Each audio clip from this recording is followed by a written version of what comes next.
Bonjour à tous. C'est une rencontre qui va booster la réconciliation nationale. Alassane Ouattara et Laurent Gbagbo se sont parlé. Le président de la République et l'ancien chef de l'État se sont engagés face aux caméras du monde entier à œuvrer pour la paix et la cohésion dans notre pays. Abiba Dambélé Saoui revient justement sur cette rencontre.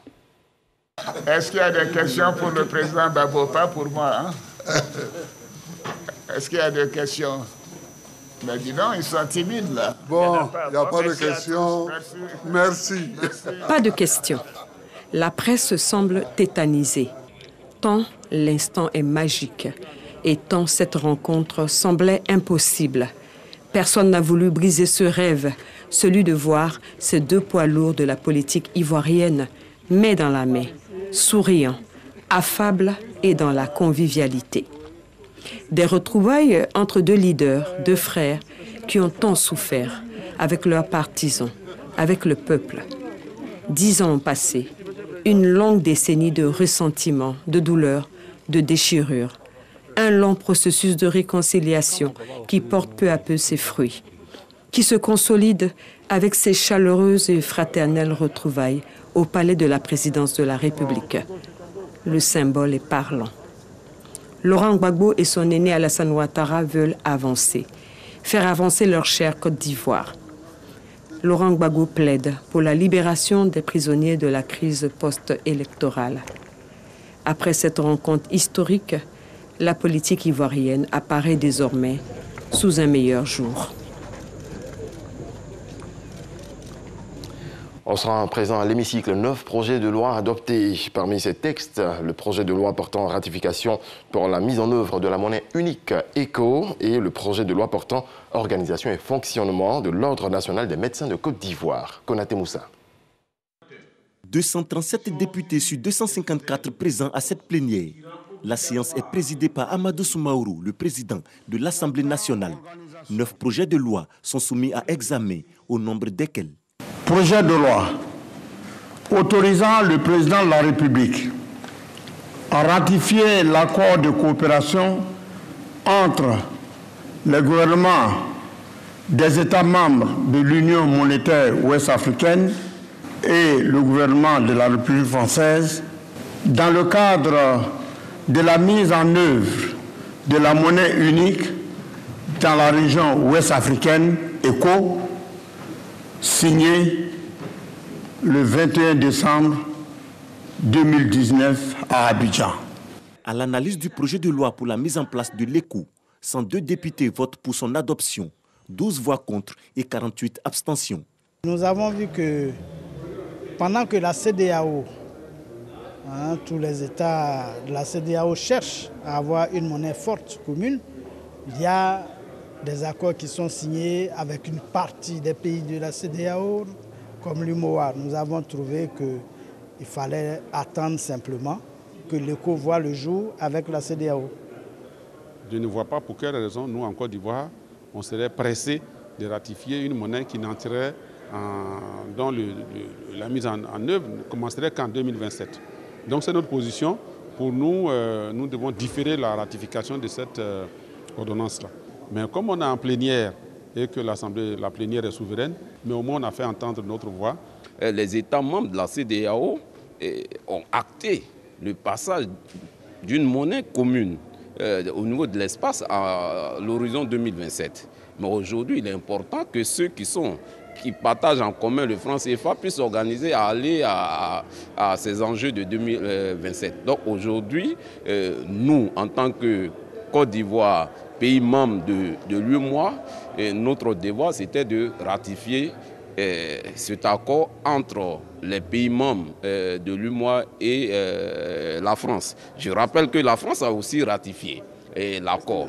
Les députés donnent également leur accord pour l'adoption des autres textes, dont le projet de loi instituant des mesures fiscales pour les investissements dans le secteur de la transformation du caoutchouc naturel et le projet de loi portant organisation et fonctionnement de l'Ordre national des médecins de Côte d'Ivoire. Relativement à cette loi, un médecin fonctionnaire ne pourra plus travailler de manière simultanée dans des officines privées parce que ce n'est pas intéressant que l'État donne des moyens pour former des médecins et qu'ils font dans les officines privées. Vous savez que dans la filière EVA, la capacité de transformation est inférieure donc, au caoutchouc produit. Et donc les producteurs se retrouvaient donc avec les fonds d'État sur les bras.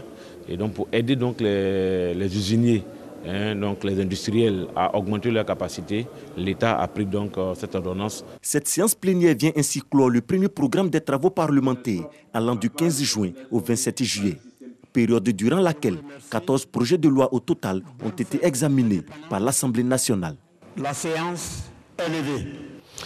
La Côte d'Ivoire veut copier le modèle brésilien dans le domaine de l'élevage. Le ministre des Ressources animales et halieutiques, Sidi Timoko Touré, est donc au Brésil pour se faire une idée des nouvelles techniques développées dans ce pays d'Amérique du Sud. Éric Ogori.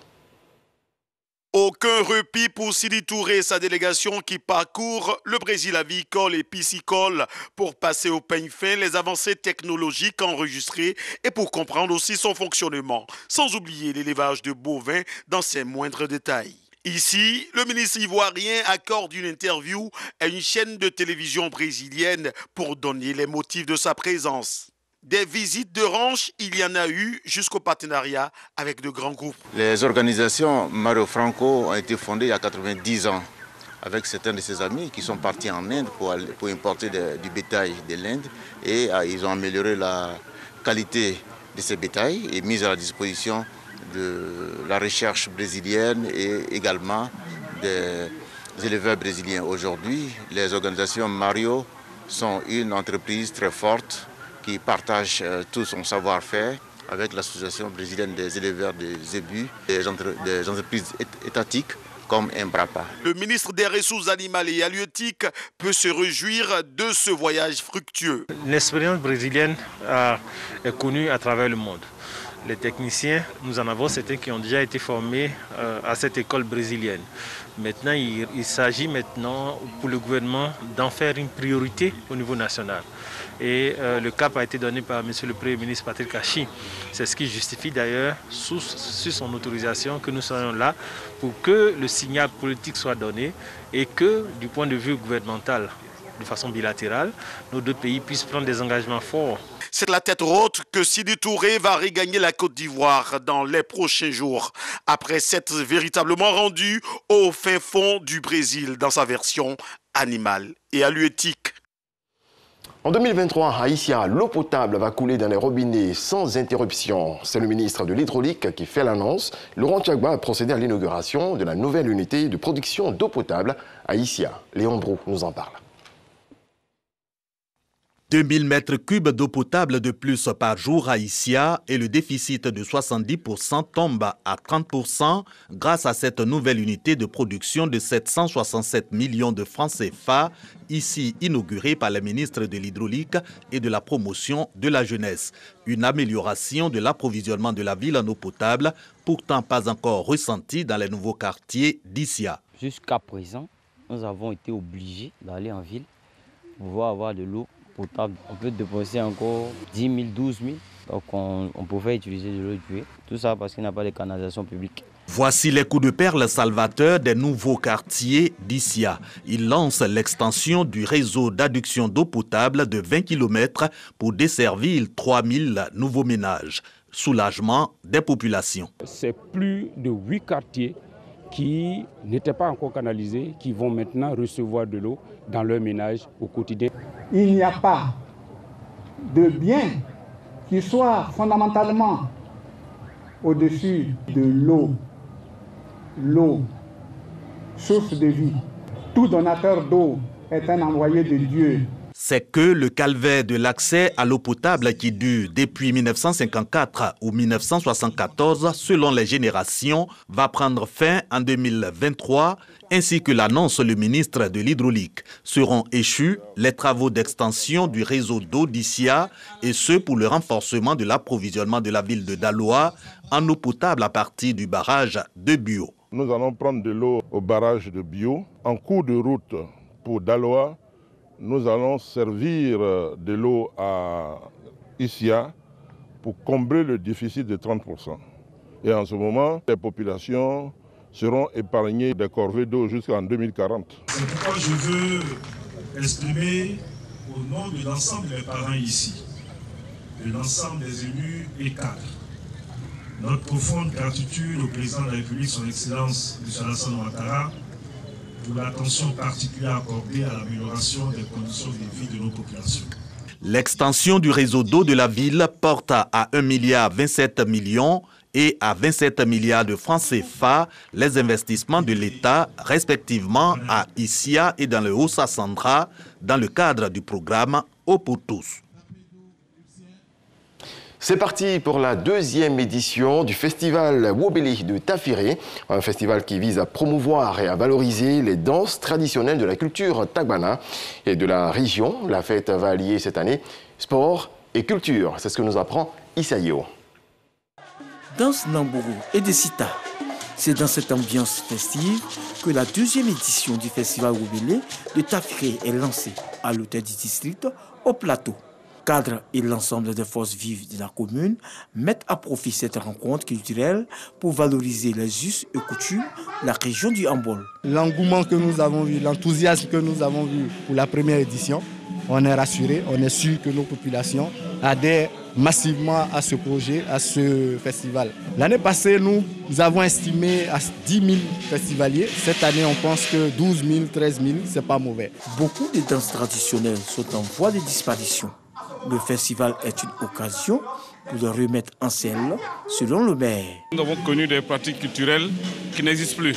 Et je pense que c'est une œuvre de longue haleine qui va nous permettre de restaurer notre patrimoine culturel, qui va nous permettre de revisiter notre passé afin de ressusciter les tisserands, les artisans, la richesse culturelle gastronomique que nous avons. Le ministre du Pétrole, des Mines et de l'Énergie, Thomas Camara, cadre de la région et parrain de la manifestation, salue l'initiative. Ce festival est la preuve d'un engagement en faveur de la culture de chez nous et une opportunité pour focaliser l'attention de l'opinion nationale, voire internationale, sur la culture, la linguistique, la sociologie du pays tagbana.